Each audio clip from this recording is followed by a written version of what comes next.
Un président marche lentement dans la poussière brûlante du Sahel, au milieu d'une guerre sans répit qui ronge son pays. Autour de lui, les villages tombent, les familles fuient, mais Ibrahim Traoré insiste pour rester au contact direct de ces soldats épuisés et traumatisés. Pourquoi ce chef d'État accepte-t-il de partager leurs risques alors que tant d'autres se retranchent derrière des murs, des colonnes de chiffres et des protocoles rassurants ? Ce choix déroutant, entre courage, vulnérabilité assumée et pari sur la loyauté, ouvre une question brûlante sur ce que vaut vraiment le pouvoir aujourd'hui. Lorsque l'on observe la trajectoire récente du Burkina Faso, une évidence s'impose.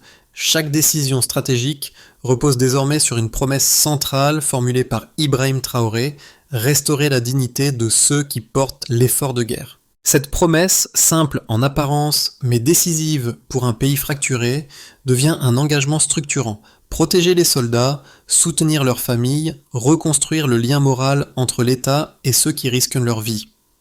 Dans un contexte où les attaques se multipliaient et où la population doutait de ces institutions, cette priorité redéfinit les enjeux. Sans cohésion interne, aucune réforme militaire ni aucune stratégie sécuritaire ne peut vraiment tenir. Mais derrière cette promesse se cache aussi un risque majeur. Si elle venait à vaciller, même légèrement, la confiance durement regagnée pourrait s'effondrer comme un château de cartes. Et c'est précisément ici que surgit un micro-hook crucial. Que se passe-t-il quand un pays mise tout sur un nouveau type de leadership incarné dans chaque geste quotidien ? La suite dévoile comment cette approche a commencé à modifier le terrain, les institutions et les hommes. Deux faits saillants émergent dès le début du mandat d'Ibrahim Traoré. Une armée au bord de la rupture et une population plongée dans un sentiment d'abandon, alors que plus de 10 000 familles étaient déjà touchées par les conséquences directes du conflit. Et pourtant, un basculement inattendu s'est produit lorsque l'approche du nouveau leader a commencé à modifier en quelques mois seulement la manière dont l'État interagissait avec ses soldats et ses citoyens. Ce changement ne vient pas d'un arsenal plus moderne, ni d'un dispositif institutionnel inédit, mais d'une logique de proximité radicale. Lorsque Traoré arrive au pouvoir en 2022, le Burkina Faso est déjà en crise profonde. Attaques terroristes incessantes, villages décimés, corridors stratégiques perdus, morale en chute libre. Les solutions classiques avaient échoué les unes après les autres, laissant derrière elles une armée épuisée et une population désorientée. Le président précédent, affaibli par la corruption et l'incapacité à contenir l'avancée des groupes armés, avait perdu la confiance de ceux qu'il était censé protéger. C'est dans ce vide politique et émotionnel que surgit Ibrahim Traoré, inconnu du grand public, mais profondément connecté aux réalités du terrain. Plutôt que d'adopter une posture distante, il choisit d'écouter d'abord. Dans les tranchées, dans les postes reculés du Sahel, il recueille les récits de fatigue extrême, de manque d'équipement, de familles laissées à elles-mêmes. Ce sont ces confidences, souvent tues pendant des années, qui façonnent sa première conviction. La guerre ne se gagne pas seulement avec des armes, mais avec la force morale de ceux qui les portent. Dès lors, son action se déploie comme une chaîne causale claire. Comprendre la souffrance, restaurer la confiance, rebâtir l'esprit collectif, renforcer la capacité de résistance. Chaque étape renforce la suivante, créant une dynamique nouvelle dans un pays meurtri. C'est ainsi que les premières réformes naissent, un fonds de solidarité pour les familles, une présence physique régulière aux côtés des troupes, une écoute active transformée en engagement concret. Le pays commence alors à voir se redessiner un lien militaire-civil qui avait longtemps été brisé. Dans cette phase charnière, une figure centrale s'impose comme fil conducteur. Un président qui refuse la distance et choisit d'incarner lui-même le lien que l'État tente de restaurer.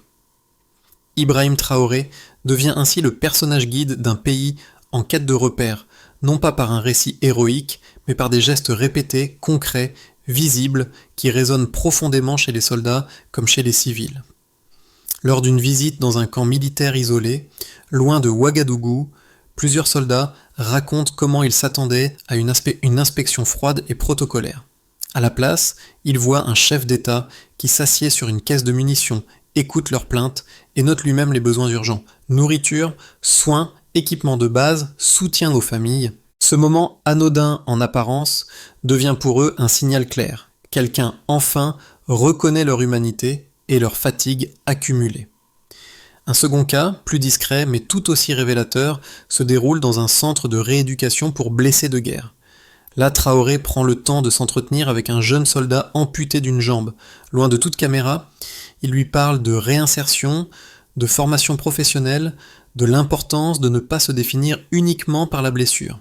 Le soldat dira plus tard que cette conversation lui a donné l'impression d'exister à nouveau, une preuve que l'empathie peut devenir un levier stratégique. Ces interactions, répétées, façonnent une dynamique nouvelle. La présence physique du président renforce la cohésion, tandis que ses engagements concrets réinjectent du sens dans le service militaire. Et la question essentielle devient alors claire: que peut produire une armée lorsque son moral cesse de s'effriter? Le déclencheur survient lorsque la situation sécuritaire atteint un niveau critique. Les attaques se multiplient, plusieurs villages tombent en quelques semaines, et l'armée, déjà éprouvée, peine à tenir ses positions. C'est dans ce contexte brûlant, presque chaotique, qu'Ibrahim Traoré décide d'accélérer un basculement déjà amorcé en rompant avec la gestion distante et bureaucratique qui avait marqué les années précédentes. L'État ne peut plus se contenter de communiquer, il doit se réincarner dans l'action immédiate, visible, assumée. Cette transition commence par un geste simple: aller là où tout vacille, là où les soldats doutent encore de la capacité du pays à les soutenir. Très vite, une succession de déplacements éclaire la nouvelle dynamique. Visites dans les postes avancés, réunions directes avec les troupes, observation des conditions réelles, audit express des besoins.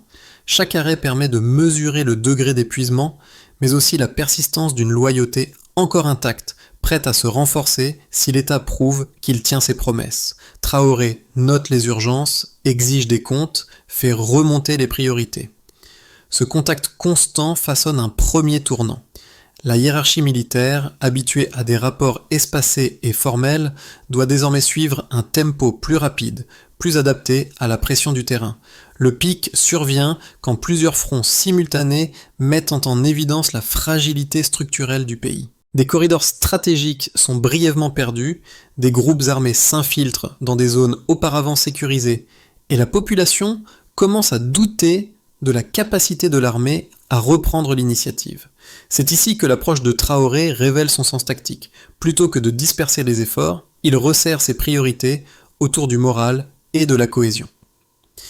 Le fonds de solidarité nationale, jusqu'alors perçu comme une mesure sociale, devient un outil opérationnel.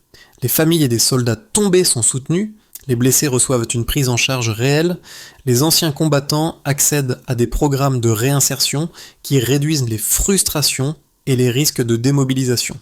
Sur le terrain, cette stratégie se traduit par une combativité plus stable. Les unités, conscientes que leurs sacrifices ne seront pas oubliés, se recentrent sur leurs objectifs. Les rapports signalent une baisse du taux de désertion, une augmentation de la disponibilité opérationnelle et même un regain de volontariat dans certaines régions. Dans cette phase, Ibrahim Traoré comprend que l'avancée militaire ne dépend pas uniquement de la supériorité technologique, mais de la confiance dans la chaîne de commandement. Cette période marque donc le point culminant du changement. L'armée cesse d'être une structure isolée pour redevenir un corps vivant, relié à la société. L'après-coup révèle les premiers résultats tangibles. Amélioration de la coordination dans plusieurs zones, reprise de certaines positions stratégiques, mobilisation renforcée dans les villes où la population perçoit mieux l'engagement de l'État. Les critiques persistent, mais leur portée s'affaiblit face aux effets observés. Le pays ne sort pas encore de la tourmente, mais une dynamique plus cohérente se dessine. Les soldats sentent que leurs efforts trouvent un écho, les familles voient naître des formes de soutien inédites, et l'administration elle-même s'adapte progressivement à une logique plus humaine, plus réactive. Le virage statistique apparaît lorsque les premières données consolidées commencent à refléter l'impact des réformes. La ligne de base est claire. Avant l'arrivée d'Ibrahim Traoré, les familles de soldats tombés au combat recevaient rarement un soutien structuré et les anciens combattants étaient presque toujours livrés à eux-mêmes. Le contraste avec la période suivante donne la mesure de ce changement. Plus de 10 000 familles ont bénéficié d'allocations mensuelles en 2023, un volume jamais atteint auparavant. Cette donnée montre en 10 mots que le soutien n'est plus symbolique mais systémique et continu. Le programme devient rapidement un pilier de la stabilisation sociale, car il réduit la précarité qui rongeait les familles endeuillées.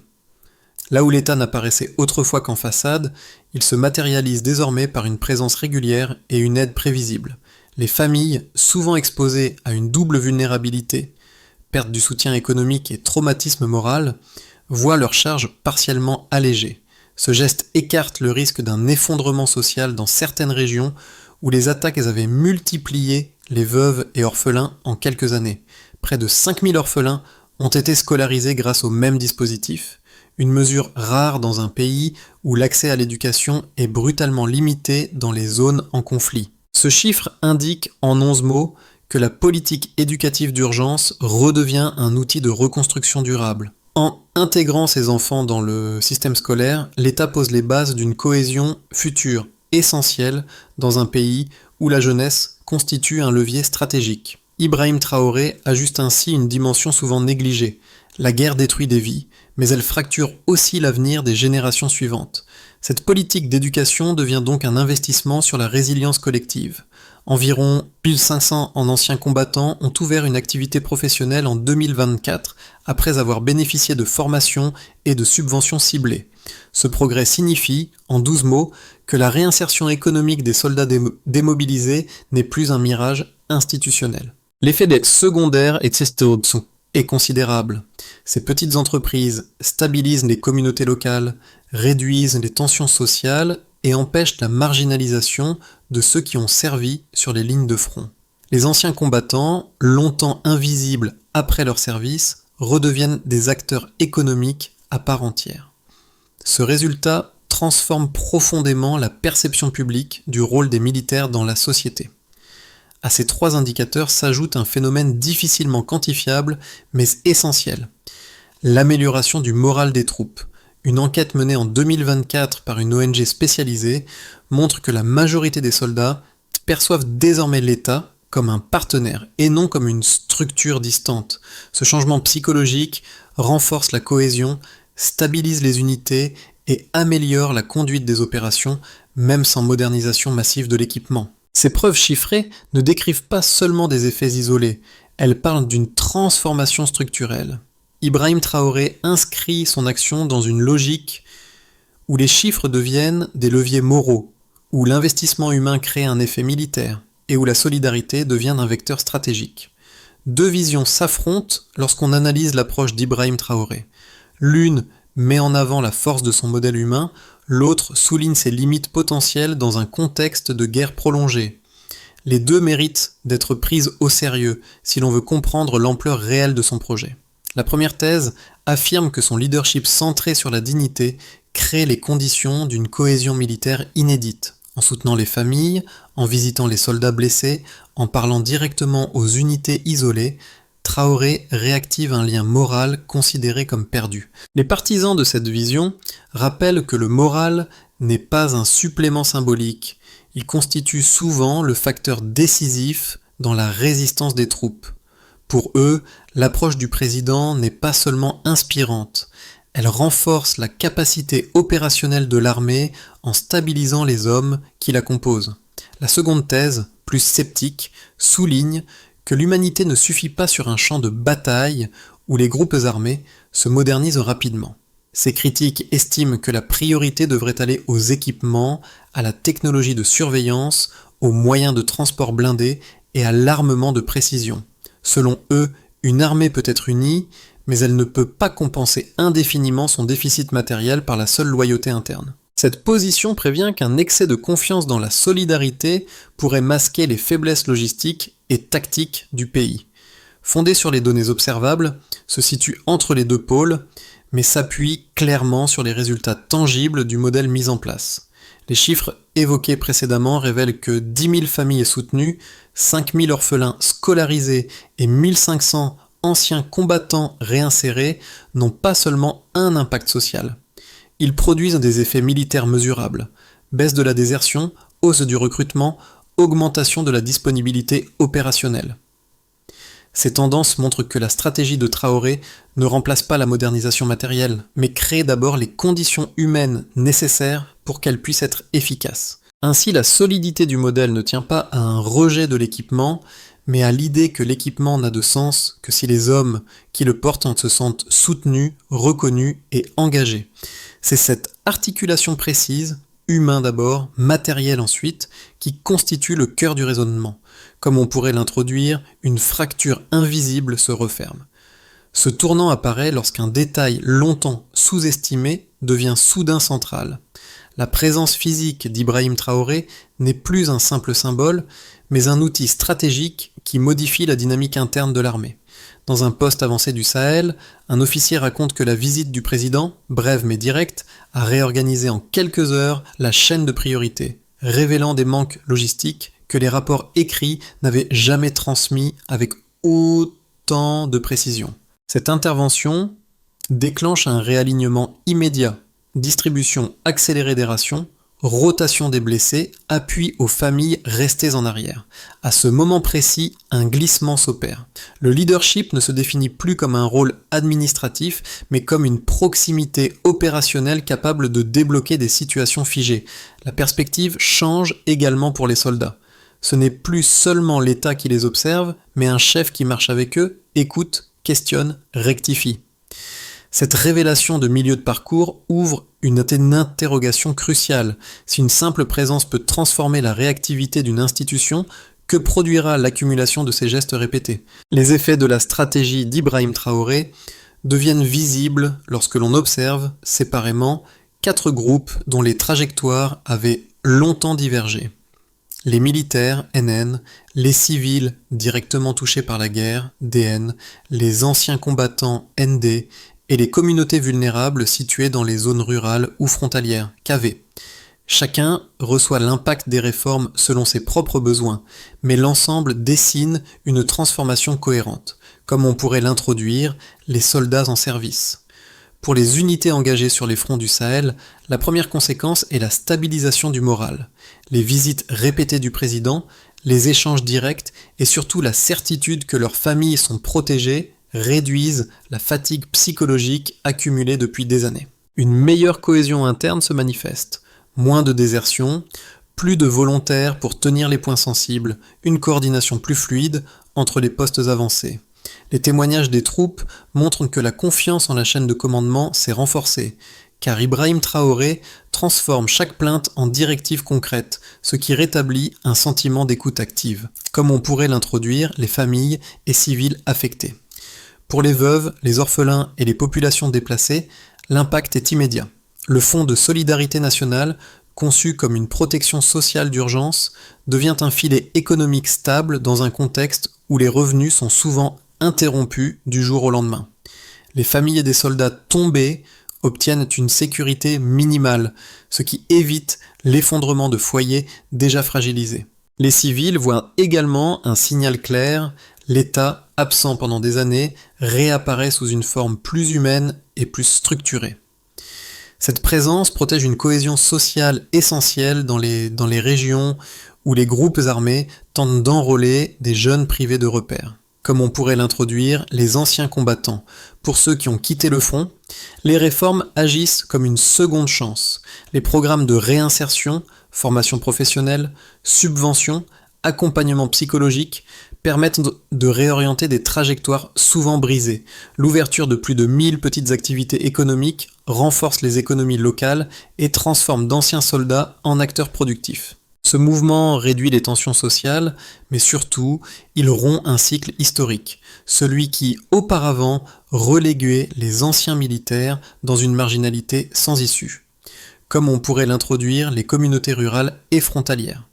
Ces zones, historiquement les plus vulnérables, commencent à bénéficier des retombées indirectes, unités mieux soutenues, intervention plus rapide, circulation plus sûre dans certaines localités. Les réformes médicales, notamment l'assurance maladie pour les familles militaires, contribuent à renforcer des infrastructures souvent négligées. Là où les combats fragilisaient tout, une forme de stabilité embryonnaire se reconstruit.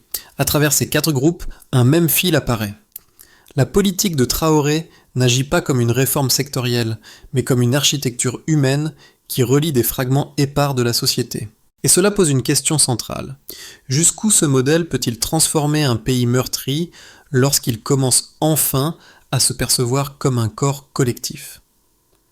À ce stade de la transformation engagée par Ibrahim Traoré, l'avenir du Burkina Faso peut se dessiner selon 3 trajectoires distinctes, chacune dépendant de facteurs déjà visibles sur le terrain: cohésion militaire, pression terroriste, stabilité institutionnelle et capacité de l'État à maintenir son soutien humain. Ces scénarios n'annoncent pas des certitudes, mais des cadres possibles pour comprendre l'évolution des mois à venir. Comme on pourrait l'introduire, stabilisation progressive. C'est l'issue la plus plausible si le rythme actuel se maintient. Les réformes sociales continuent à produire leurs effets, familles soutenues, anciens combattants actifs, morale militaire élevée. Les unités sur le front gagnent en cohésion et en disponibilité, ce qui permet de réduire lentement la fréquence des attaques dans certaines zones. L'économie ne connaît pas un essor spectaculaire, mais elle se stabilise grâce à la multiplication de petites activités portées par les programmes de réinsertion. Dans ce scénario, le pays ne sort pas encore de la crise, mais il franchit un cap important, celui d'un État qui reprend pied. Comme on pourrait l'introduire, consolidation et influence régionale. Si les résultats positifs s'enchaînent, notamment la baisse des attaques et la montée en puissance d'une armée plus soudée, le Burkina Faso pourrait devenir un modèle de gouvernance solidaire dans le Sahel. Les programmes sociaux pourraient inspirer des initiatives similaires dans la région et renforcer les coopérations sécuritaires. Une amélioration notable des échanges économiques, portés par l'artisanat et l'agriculture, ouvrirait un cycle vertueux. Dans cette configuration, la vision humaine défendue par Traoré se transformerait en doctrine régionale, un leadership qui repose sur la proximité, la dignité et l'engagement moral. Comme on pourrait l'introduire, retour aux tensions. Cette issue se profile si plusieurs éléments se dégradent simultanément: recrudescence des attaques, épuisement des ressources, contestations internes, pressions internationales croissantes. Le moral militaire, s'il s'effrite, pourrait fragiliser les avancées obtenues et raviver des divisions anciennes. Les programmes sociaux, s'ils deviennent difficiles à financer, perdraient leur effet structurant. Dans ce cas, les tensions sociales pourraient se multiplier, et le pays retomberait dans une instabilité que les réformes tentaient précisément de conjurer. Ces 3 trajectoires rappellent une règle essentielle. Un pays se transforme moins par les prévisions que par la cohérence quotidienne de ses choix. Et dans les mois à venir, la clé résidera dans la capacité à maintenir l'équilibre entre soutien humain, efficacité militaire et stabilité institutionnelle. Comprendre l'impact des réformes d'Ibrahim Traoré ne relève pas seulement de l'analyse institutionnelle. Cela implique aussi de saisir comment elles résonnent auprès de 3 groupes de spectateurs qui observent, chacun à leur manière, la transformation du pays. Ces groupes, citoyens ordinaires, membres de la diaspora et acteurs économiques locaux, réagissent différemment, mais leur perception contribue à façonner la trajectoire du changement, comme on pourrait l'introduire, les citoyens vivant au Burkina Faso. Pour eux, la question centrale est la sécurité. Voir un président marcher aux côtés des soldats, écouter les familles, visiter les blessés, redonne une forme de visibilité concrète à l'État.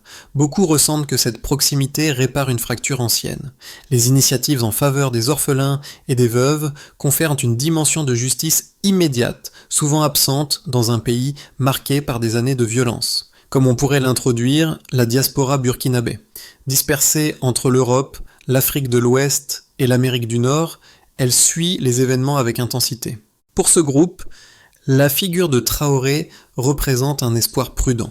L'espoir qu'un pays longtemps fragilisé puisse se relever, mais aussi la prudence née de décennies de déceptions politiques. Les réformes sociales et militaires sont perçues comme un signal fort, montrant que l'État tente enfin de reconstruire ses fondations humaines. Comme on pourrait l'introduire, les entrepreneurs locaux. Ils lisent les réformes à travers leur impact direct. Stabilité, circulation plus sûre, dynamisme des petites activités lancées par les anciens combattants. Une économie locale plus vivante renforce leur optimisme, même si certains restent préoccupés par les risques liés au conflit prolongé. Pour que les réformes engagées sous Ibrahim Traoré produisent des effets durables, une feuille de route claire doit structurer les prochains mois. Elle ne repose pas sur des promesses abstraites, mais sur des actions mesurables réparties entre l'État, l'armée et les communautés locales. 5 étapes peuvent consolider les acquis et éviter un retour aux fragilités anciennes. Renforcer la chaîne de soutien aux familles, État immédiat, indicateur social. L'administration doit garantir la régularité des allocations et élargir le suivi psychologique aux zones fortement touchées. La mesure clé, stabilité du revenu des foyers concernés. Structurer un programme de rotation des troupes, armées, 3 mois, indicateur opérationnel. Les unités déployées depuis trop longtemps doivent bénéficier d'une rotation plus fluide. L'efficacité sera mesurée par la disponibilité opérationnelle et la baisse de la fatigue signalée. Accélérer la réinsertion des anciens combattants. Ministère plus collectivité, 6 mois, indicateur économique. En doublant le nombre de formations accessibles et en facilitant les microcrédits, l'État peut augmenter le nombre de projets viables. Le critère: entreprise créée et taux de maintien après 6 mois. Consolider les infrastructures médico-sociales militaires, État 9 mois, indicateur sanitaire. La caisse d'assurance maladie doit être étendue aux familles vivant dans les zones reculées. L'indicateur principal, accès aux soins et baisse des délais d'intervention. Harmoniser la coordination régionale, diplomatie plus armée, 12 mois, indicateur sécuritaire.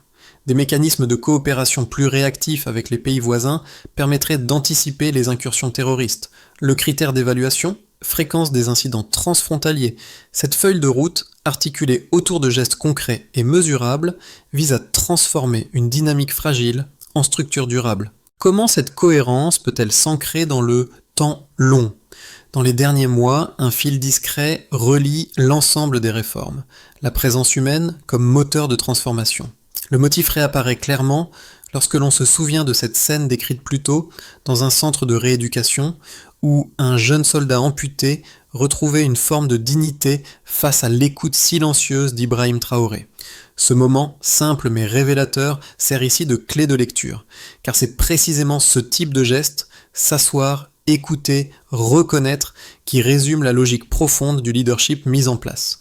Là où d'autres diraient c'est symbolique, Traoré en fait un principe d'action, une manière d'habiter la fonction présidentielle dans un pays meurtri. Le soldat de ce jour-là n'était pas seulement un blessé de guerre, il devenait le miroir d'une nation cherchant à se reconstruire morceau par morceau. Il illustre comment une société peut se relever à partir d'un geste humain répété des centaines de fois. Une présidence se juge souvent à travers ses chiffres, ses victoires visibles, ses discours. Ici, elle se mesure aussi dans l'attention portée à ceux qu'on ne voyait plus. Et au cœur de cette trajectoire, une phrase s'impose. La dignité peut changer un pays. À mesure que le Burkina Faso avance sur ce chemin exigeant, une certitude demeure, aucune réforme, même portée par la détermination d'Ibrahim Traoré, ne peut réussir sans l'élan collectif de celles et ceux qui composent la nation. Le changement social, tout comme la reconstruction d'un pays fragilisé, repose sur une multitude de gestes simples. Informer, soutenir, dialoguer, rester attentif aux plus vulnérables. Dans cette période où chaque acte de solidarité compte, l'engagement individuel peut devenir un prolongement naturel de l'action publique. Les échanges entre citoyens, les initiatives communautaires ou même les discussions entre proches contribuent à renforcer une cohésion dont dépend l'avenir du pays. C'est dans cet esprit que l'on peut ouvrir un espace de réflexion. Que peut faire chacun à son niveau pour soutenir les familles touchées par la guerre, encourager les soldats ou participer à la stabilité sociale naissante ? Votre voix, vos idées, vos gestes peuvent enrichir cette dynamique.